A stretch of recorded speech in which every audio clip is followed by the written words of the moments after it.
Bonjour et bienvenue dans cette nouvelle vidéo. Aujourd'hui, je te présente Bénédicte. Coucou Bénédicte. Coucou Lydie. Alors Bénédicte, tu sors tout juste d'un accompagnement de 8 mois avec moi et je te remercie vraiment de prendre ce temps-là pour partager ton retour d'expérience et nous dire un petit peu ce que tu as vécu et où tu en es maintenant et puis nous présenter ton projet. Alors pour commencer, est-ce que tu veux bien te présenter, s'il te plaît? Oui, alors je m'appelle Bénédicte, donc j'ai 37 ans, j'habite à Lacanau, je suis maman d'un petit garçon de 4 ans. Et donc là, je suis sur le point, je sens de créer enfin mon activité, ma propre activité. Euh, je suis vraiment très enthousiaste parce que c'est vraiment, j'ai vraiment l'impression que c'est exactement ce que j'ai toujours rêvé de faire. Euh, donc là, voilà, mon entreprise s'appelle Un océan d'amour et ça s'articule autour de pas mal de choses, mais l'idée centrale, c'est d'accompagner les personnes qui sont plus sensibles que la moyenne. Ouais. Les fameuses personnes qu'on épingle quelque part du terme haut potentiel. C'est ça? Alors, donc il y a certaines personnes qui se reconnaissent sous le terme de haut potentiel, et puis il y a d'autres personnes à qui ça ne parle pas trop pour l'instant, et qui, par contre, qui se reconnaissent dans le terme d'hypersensible. Ouais, Qui se reconnaissent, pas forcément un peu dans ce terme, mais qui se reconnaissent dans le fait d'être un peu plus sensible que la moyenne. ouais. Ok. Et donc là, c'est quoi les prestations que tu vas commencer à proposer et voilà, enfin, comment tu vois les choses par rapport à ce que tu vas proposer? Donc, concrètement, voilà, ça va s'articuler autour d'une maison qui va s'appeler la maison des enfants, avec un Z apostrophe devant enfant, Ouais. en rapport avec les zèbres. Et je souhaite m'adresser aux enfants en leur proposant des accueils avec des activités variées qui sont adaptées vraiment à leur épanouissement, à une meilleure compréhension d'eux-mêmes et au développement de leur plein potentiel. Et donc à partir de 2 ans et demi jusqu'à... On va voir, mais a priori, je n'ai pas trop envie de me poser de limites. Et par ailleurs, je souhaite accompagner aussi les parents qui sont donc concernés par des enfants hypersensibles et ou au potentiel, en leur proposant des groupes de discussion en soirée, aussi des formations, des conférences et je souhaite également leur proposer un accompagnement en autothérapie efficace. Quelque chose que je suis en train de développer, mais que j'ai beaucoup à cœur aussi. Ouais. Ok, super. Est-ce que tu peux nous expliquer pourquoi cette cause, pourquoi elle te tient tellement à cœur et pourquoi elle est au cœur de ton projet? Euh, c'est au cœur de mon projet parce que pour moi, c'est la façon la plus courte et la plus efficace d'atteindre son plein potentiel. Euh, et en fait, ça consiste à accueillir de manière efficace ses émotions. Et voilà, on peut le faire avec les enfants et avec les adultes. Euh, donc c'est quelque chose d'extrêmement nouveau, d'extrêmement novateur. Et j'ai découvert, grâce à toi, Lydie, que c'était vraiment au cœur de ma raison d'être. Voilà. Hmm. C'est-à-dire de proposer un espace, de proposer un accompagnement pour les personnes qui se reconnaissent ou pas, enfin, au potentiel ou hypersensibles. Ça, du coup, tu as découvert que c'était vraiment important pour toi. Oui, Ok, est-ce que tu peux nous en dire un peu plus? Pourquoi c'est important pour toi? ben, c'est important pour moi parce que pendant l'accompagnement, je me suis, voilà, grâce à toi, j'ai pris conscience que je suis moi-même hypersensible et que je suis moi-même concernée par le haut potentiel, chose que je n'imaginais pas avant l'accompagnement. Mmh. Euh, et, euh, et ça a vraiment tout changé pour moi. Vraiment, c'est un nouvel éclairage fondamental dont j'avais besoin pour développer justement mon plein potentiel. Ouais, ok. Et est-ce que tu te rappelles où tu en étais en fait avant de commencer cet accompagnement, sachant que pour la petite histoire, tu avais déjà participé à une formation, les clés de la coopération, que j'avais animée dans l'école de la Chrysalide il y a un an. Il y a un an. Voilà, et donc du coup, avec quoi t'es arrivé en fait au début dans cet accompagnement? C'était quoi tes attentes? Oui. J'arrivais dans cet accompagnement dans une période un petit peu de chaos et de gros flou sur l'avenir parce que j'étais partie un peu bille en tête avec l'idée de créer une école alternative et le projet avait capoté pour diverses raisons. Et oui, et je me suis rendu compte que j'avais à cœur que ce soit coopératif, mais qu'il fallait d'abord que je clarifie en moi ce que je souhaitais vraiment faire, ce qui était vraiment important, ce dont j'avais besoin, pour ensuite m'ouvrir à d'autres bonnes volontés.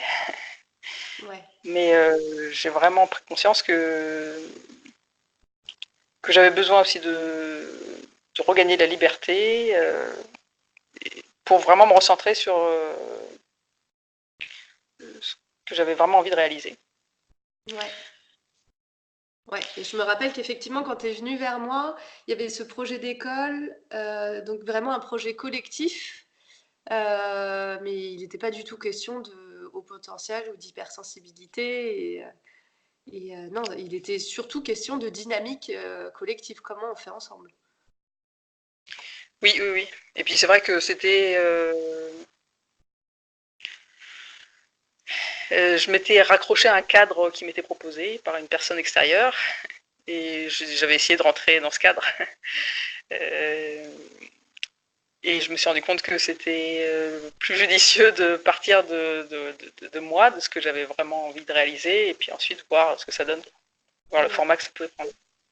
Et ça, ouais, c'est grâce à toi que j'ai pu faire ça.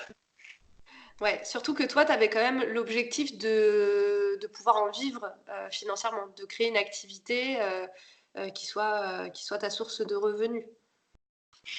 Oui, tout à fait, parce que quand j'ai démarré l'accompagnement, j'avais quitté mon travail de fonctionnaire quelques mois auparavant. Ouais, Euh, J'avais 3 ans avant, je m'étais mise à mi-temps, donc je savais que je voulais vraiment changer ça. Je voulais créer mon activité, une activité où je m'épanouisse vraiment, qui me corresponde vraiment. Et donc là, bah, j'étais, oui, oui, j'avais décidé de prendre une année pour réfléchir, enfin même plus. J'avais décidé de prendre le temps qu'il faudrait et l'argent qu'il faudrait pour trouver vraiment ma voie. ouais, ok. Et dis-moi, qu'est-ce qui fait que tu as décidé de suivre un accompagnement avec moi? Eh bien, je dirais que ça m'a tout de suite parlé, ce que tu proposais. Je me suis tout de suite reconnue. Ça m'a été le partage de ton expérience, voilà, m'a parlé aussi. Et on s'est rencontrés à 2 occasions où j'ai pu constater à quel point tu étais compétente, enfin, tu me semblais compétente et que tes compétences semblaient en tout cas correspondre à ce dont j'avais besoin. Hmm. Oui, c'est vrai qu'on s'était retrouvées toutes les deux dans une formation en communication non violente auquel on participait toutes les deux, en tant que vraiment participantes, quoi. Ouais, ça c'était rigolo. Et Oui. ouais, Et donc, moi, c'est à la fois des raisons logiques et puis aussi mon intuition et, ouais, et les signes du destin qui m'ont fait te recroiser, Ouais, qui c'est m'ont vrai. fait dire que oui, c'était la bonne personne. Ouais, ok, super. Bon, merci. Et comment tu as trouvé l'argent à investir dans le programme d'accompagnement? Euh, mais, oui, et comment j'ai trouvé l'argent? En fait, j'ai travaillé, j'ai fait un travail alimentaire pendant 15 ans qui m'a permis de mettre de l'argent de côté. Et je m'étais dit que voilà, tout cet argent, ça pouvait servir quand même à trouver ma voie et à faire ce que je voulais. Je voyais rien de mieux à faire de cet argent que de le dépenser pour trouver ma raison d'être et créer mon activité qui me correspond vraiment et aider les gens que j'ai à cœur d'aider. Hmm, super. Et donc aujourd'hui, 8 mois après, où est-ce que tu en es? Eh bien, où est-ce que j'en suis? Là, du coup, je signe pour le local où je souhaite installer la maison des enfants dans 9 jours. Je viens de créer mon entreprise. J'accueille mes premiers clients cette semaine. Euh, voilà, je suis en train de créer mon site internet. D'un coup, voilà, une fois que j'ai su qu'est-ce qu'est-ce que je voulais faire, qu'est-ce que je voulais créer, voilà, tout s'est rapidement mis en place. Tout le tapis rouge se déroule et, et surtout je sens une énergie, un enthousiasme joyeux derrière tout ça. Hmm, ouais, super. Et dis-moi, ça a été quoi le plus gros changement que tu as vécu pendant ces 8 mois? Ah, ah.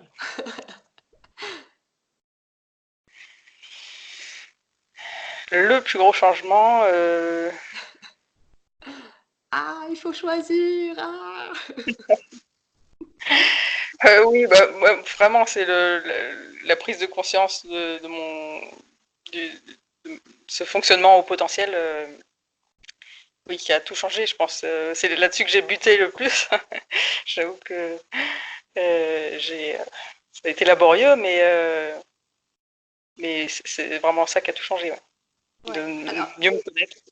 ouais. Alors pour préciser, juste pour les personnes qui nous regardent, moi je fais pas de diagnostic pour savoir si les personnes sont au potentiel ou pas. C'est pas moi qui t'ai diagnostiqué. Moi, je sais pas si d'ailleurs le mot diagnostic est vraiment juste, mais bon. Bref, c'est juste par les questions que je t'ai posées, ça a induit des réflexions de ton côté et t'as creusé la question et t'as fait effectivement cette découverte-là. Enfin, je sais pas comment tu raconterais justement pour toi cette découverte-là? Oui, cette découverte, c'est une question que j'ai évitée tout au long de ma vie, Mm. soigneusement ignorée, voire rejetée. Et, et en fait, c'est drôle. Enfin, même quand il s'agissait de mon fils, finalement, je ne prenais pas tellement ça au sérieux. Ça m'a jamais, j'ai jamais été poussée à m'enseigner plus que ça. Et c'est finalement quand tu m'as encouragée à réfléchir à qui je voulais aider vraiment, à quelle personne je voulais m'adresser, que là j'ai accepté d'enfin me renseigner, d'enfin faire cet effort. Oui, plus oui, dans un élan altruiste qu'individualiste finalement, ça marche mieux avec moi. Et clairement c'était la bonne porte d'entrée. Ouais. Mm.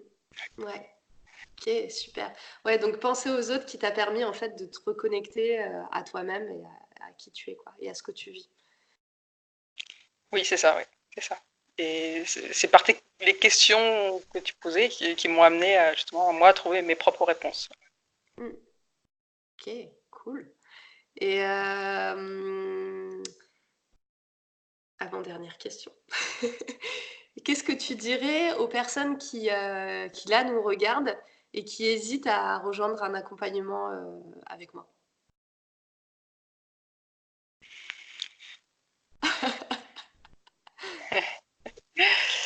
Ben, je leur dirais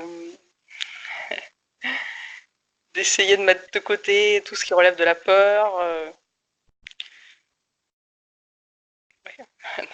et de plutôt chercher à ce que dit leur cœur, de ce que dit la part très profonde en eux, la petite voix souvent discrète qui sait ce qui est bon pour eux, qui sait ce qui est juste. Et d'y aller, de foncer. Ok, super. Et ben, dernière question, juste, est-ce que tu as quelque chose à rajouter à tout ça? Quelque chose à rajouter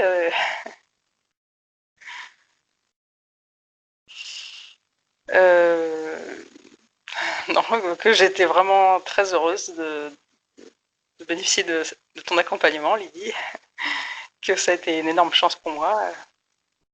Et, euh, et ouais, je suis vraiment très très contente de t'avoir rencontré. Ok, merci. Bah, ouais, ok. Bah écoute, moi aussi, je suis hyper contente qu'on ait travaillé ensemble bon, je sais que de toute façon, nos routes sont amenées à se recroiser. C'est ça qui est chouette. Bon, un grand, grand merci pour ton partage. J'espère qu'il éclairera les personnes qui le regarderont. Et donc, vous qui nous regardez, si jamais vous avez des questions qui vous viennent, n'hésitez pas à les poser, à me les poser ou à les poser à Bénédicte. Moi, je vais mettre en quelque part au-dessus, en dessous de cette vidéo, vous trouverez le lien vers le site internet de Bénédicte, ou en tout cas bientôt la page Facebook. Et je vous dis à très bientôt pour d'autres témoignages. Bonne journée. Ouais, Salut au revoir. Bénédicte. Ciao.